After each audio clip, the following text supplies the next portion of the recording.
Assalamualaikum warahmatullahi wabarakatuh. Berjumpa kembali bersama dengan Pak Supri pada video pembelajaran kelas 5. Sebelum kita mulai, marilah kita berdoa terlebih dahulu. Berdoa mulai.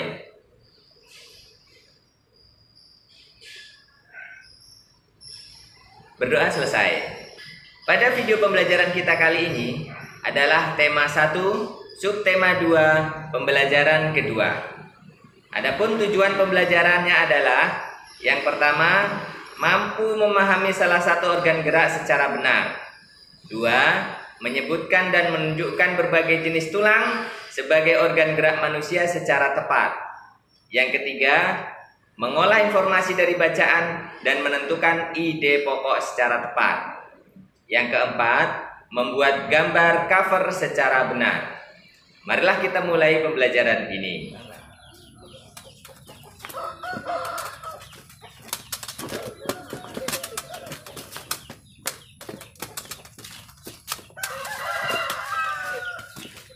Oke, ada yang suka dengan bermain bola. Kali ini Bapak sedang bermain bola dengan anak-anak Bapak. Di mana sebaiknya bermain bola? Ya, betul, sebaiknya bermain bola adalah di lapangan. Organ gerak apa yang mempengaruhi kita dalam bermain bola? Kaki. Kalau sebagai penjaga gawang, kaki juga tangan. Sebelum bermain bola, apa sebaiknya yang harus kita lakukan? Pemanasan, supaya tidak terjadi cedera pada tulang maupun otot kita. Kita ikuti pembelajaran berikut ini. Manusia dapat bergerak karena memiliki organ gerak, yaitu tulang dan otot. Tulang yang tersusun sedemikian rupa disebut dengan rangka. Adapun kegunaan rangka adalah yang pertama, melindungi organ-organ tubuh yang lunak. Misalnya seperti otak kita dilindungi oleh rangka yang disebut dengan tengkorak.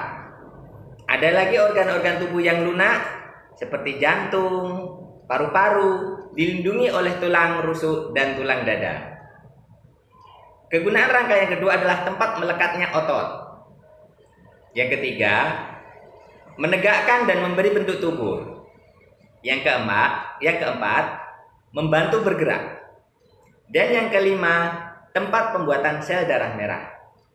Di mana letak pembuatan sel darah merah? Tempat pembuatan sel darah merah terletak pada sumsum tulang belakang. Sekarang kita akan mempelajari tulang-tulang yang menyusun organ gerak kita. Yang pertama adalah tulang lengan atas. Adapun fungsinya adalah menjadi penghubung antar gelang bahu dan tulang lengan bawah. Yang kedua, tulang hasta. Letaknya di bagian bawah. Seperti ini. Ini merupakan tulang lengan bawah. Yang di bagian bawah ini disebut dengan tulang hasta. Adapun fungsinya adalah membentuk lengan bawah sebagai alat gerak manusia serta menghubungkan lengan atas dengan pergelangan tangan. Selanjutnya adalah tulang pengumpil. Bagian atas ini disebut tulang pengumpil. Adapun fungsinya adalah menyambungkan bagian siku dengan tangan di sisi ibu jari. Selanjutnya tulang pergelangan tangan. Tulang pergelangan tangan fungsinya adalah menghubungkan tulang jari dengan tulang telapak tangan. Ini jari, ini tulang telapak tangan. Kemudian tulang telapak tangan. Fungsinya sebagai pemberi bentuk tangan, juga menghubungkan tulang jari dengan pangkal tangan. Kita lanjutkan dengan organ gerak kaki. Yang pertama adalah tulang paha. Yang di paha kita ini berfungsi sebagai penggerak untuk berjalan dan berlari. Kemudian di bawahnya ada tulang kering, berfungsi sebagai penahan benturan di kaki dan sebagai penggerak untuk berjalan dan berlari.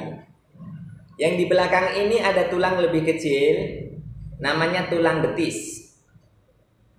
Tulang betis berfungsi sebagai penahan tulang betis dalam menjaga keseimbangan dan sebagai penggerak untuk berjalan dan berlari.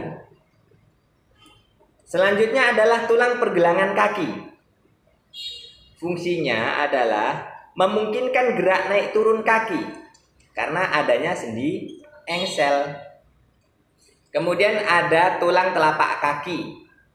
Fungsinya adalah memungkinkan kaki untuk berpijak sehingga dapat berjalan, berlari, dan berdiri. Kemudian tulang jari kaki berfungsi sebagai pijakan dan juga membantu badan agar lebih seimbang. Kita bersyukur memiliki organ gerak yang lengkap. Sebagian orang ada yang tidak memiliki organ gerak secara lengkap, seperti pada bacaan pada halaman 69. Sekarang silahkan buka buku cetak kamu pada halaman 69. Di sana ada bacaan tentang penyandang cacat yang sukses. Bagaimana aktivitas membaca itu? Sangat menyenangkan, bukan? Pada saat membaca buku, kita dapat menerka isi daripada bacaan tersebut pada sampul buku atau yang disebut dengan cover. Apa itu cover buku? Cover atau sampul merupakan bagian terluar dari buku yang terdiri atas dua sisi, bagian depan dan bagian belakang. Sekarang perhatikan cover berikut ini.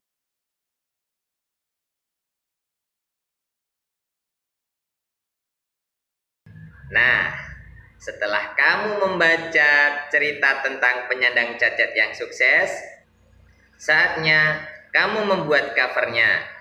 Silahkan dibuat di buku latihan kamu. Membuat cover kali ini adalah menjadi tugas pada pembelajaran kedua subtema 2 kali ini.